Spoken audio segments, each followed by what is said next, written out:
लाडकी बहीण योजनेत महिला सरकारी नोकरीत असून लाभ घेत असेल तर ते चुकीचं असल्याचं महाजन यांनी सांगितलंय।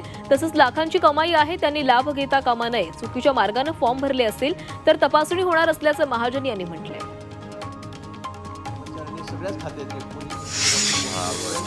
लाडकी बहीण योजना सर्वसामान्य महिलांच्या हिताची होती, मात्र अनेकांनी चुकीचे अर्ज केले अशी प्रतिक्रिया संजय शिरसाट यांनी दिली आहे। तसंच आदिती तटकरे लाडक्या बहिणींसाठी योग्य निर्णय घेतील असा विश्वासही शिरसाट यांनी बोलून दाखवला। आज मुंबईत रेल्वेच्या तिन्ही मार्गांवर मेगा ब्लॉक घेण्यात येणार आहे। मध्य रेल्वेवर सकाळी 11:30 ते दुपारी 3:30 पर्यंत हा ब्लॉक असेल। ट्रान्स हार्बर मार्गावर ठाणे आणि नेरूळ स्थानकादरम्यान 4:10 हा ब्लॉक असणार आहे, तर पश्चिम रेल्वेवर सकाळी 9:30 ते दुपारी 1:30 वाजेपर्यंत मेगा ब्लॉक घेण्यात येईल। शहापूरच्या हालंबरजे गावाजवळील समृद्धी महामार्गाच्या बोगद्यात जलचर प्राण्याची चित्र काढण्यात आलेली आहेत। त्याचबरोबर बोगद्याच्या बाहेर गेटवे ऑफ इंडियाची प्रतिकृती साकारण्यात आलेली आहे। तर ही कामं अंतिम टप्प्यात आली असून फेब्रुवारीत याचं लोकार्पण होण्याची शक्यता आहे।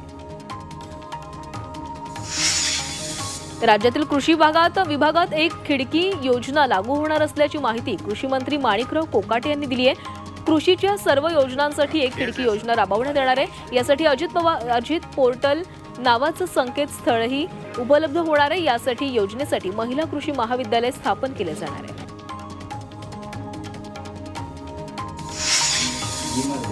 भिवंडीत 19 आणि 20 जानेवारीला 24 तास पाणी कपात असणार आहे। मुख्य जलवाहिनीच्या दुरुस्तीच्या कामामुळे पाणी पुरवठा बंद ठेवण्यात येणार आहे। त्यामुळे नागरिकांना पाणी जपून वापरण्याचं आवाहन भिवंडी महानगरपालिका पाणी पुरवठा विभागाकडून करण्यात आलं आहे।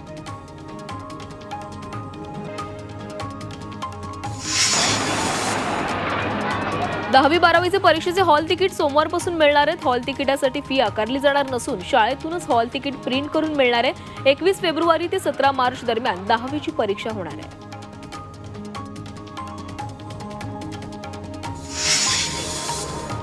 शिर्डीतील साई मंदिर परिसरातील अब्दुल बाबा समाधीवरील पैशांवरून वाद निर्माण झालेला आहे। समाधीवर जमा होणारा पैसा काही लोक घरी घेऊन जातात असा आरोप आमदार संग्राम जगताप यांनी केलाय।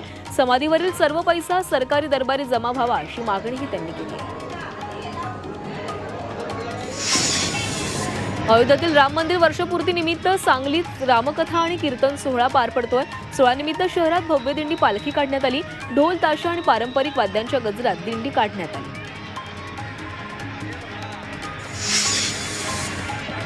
सोलापूर जिल्ह्याने ज्वारीच्या उत्पादनात राज्यात पहिला क्रमांक पटकावला असला तरी यंदाच्या वर्षी ज्वारीची पेरणी कमी प्रमाणात झाली आहे। यासोबतच गेल्या 5 वर्षात ज्वारीचे क्षेत्र घटले आणि हरभरा, करडई, सूर्यफूल लागवडीकडे शेतकऱ्यांचा कल वाढलाय। कोल्हापूरमध्ये कंदमुळं आणि औषधी वनस्पतींचं प्रदर्शन भरवण्यात आलंय। प्रदर्शनात 100 प्रकारचे कंदमुळं, 150 प्रकारच्या औषधी वनस्पती आणि 50 पेक्षा अधिक दुर्मिळ फुलांच्या झाडांचा समावेश आहे। याबाबत जनजागृती करण्यासाठी प्रदर्शनाचं आयोजन करण्यात आलं।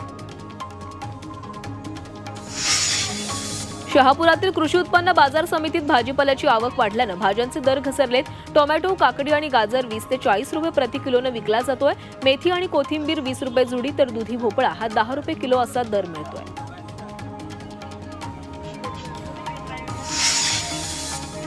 मुंबईत कोस्टल रोडवरील वाहन संख्येत घट झालेली आहे। ऑगस्ट नंतर दिवाळी आणि नाताळच्या सुट्ट्यांमुळे वाहनांची संख्या रोडावल्याचं आकडेवारीत समोर आलंय। पालिका अधिकाऱ्यांनी हा निष्कर्ष फेटाळून लावलाय।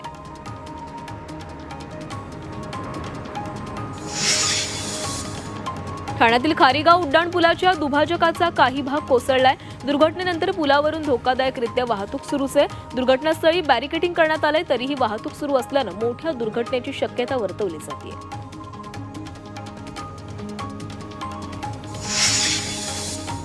वाशिमच्या मालेगावमध्ये नाथनंगे महाराज संस्थानच्या रस्त्याची खड्ड्यांमुळे दुरवस्था झाली आहे। रस्ता दुरुस्तीच्या मागणीसाठी नागरिकांनी 2 दिवसांपासून उपोषण सुरू केलंय।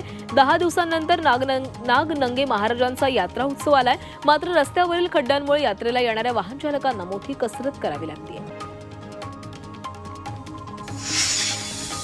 मुंबईला पाणी पुरवठा करणाऱ्या धरणात 64% पाणीसाठा उपलब्ध आहे। त्यामुळे मुंबईतील बहुतांश ठिकाणी अपुऱ्या पाणी पुरवठ्याची तक्रारी येत आहेत। त्याचबरोबर काही महिन्यांपासून मुंबईतील अनेक भागांच्या नागरिकांना तीव्र पाणी टंचाईचा सामना करावा लागतोय।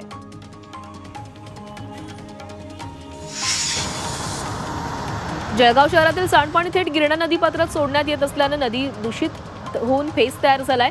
कुठलीही प्रक्रिया न करता सांडपाणी सोडल्यानं नदी दूषित झालेली आहे, त्यामुळे नागरिकांचं आरोग्य धोक्यात आलंय. नदीपात्रात स्वच्छता मोहीम राबवावी अशी मागणी पर्यावरण प्रेमींनी केली आहे.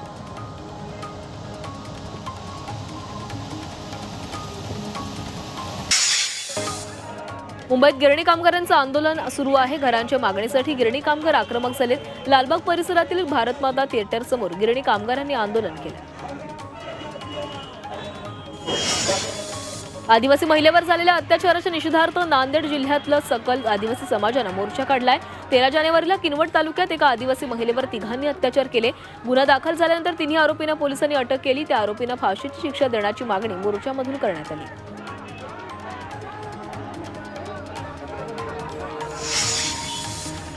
यवतमाळच्या महागावमध्ये पोलीस प्रशासनाविरुद्ध बंद पाळण्यात आलाय. महागावमध्ये मोठ्या प्रमाणात अवैध धंदे सुरू आहेत. मात्र याबाबत पोलीस प्रशासन काहीच करत नसल्याचा आरोप यावेळेस व्यापाऱ्यांनी करत बंद पुकारलाय.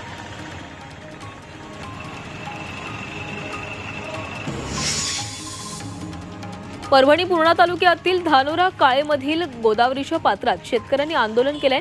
दरम्यान शेकडो शेतकऱ्यांनी आक्रमक होत नदीमध्ये उड्या मारल्या. पीक विमा, कर्जमाफी आणि अतिवृष्टीच्या अनुदानासाठी जलसमाधी आंदोलनाची हाक देण्यात आली. जोपर्यंत अनुदान खात्यावर वर्ग होत नाही तोपर्यंत नदी पात्रातून बाहेर न निघण्याचा इशारा त्यांनी दिलाय.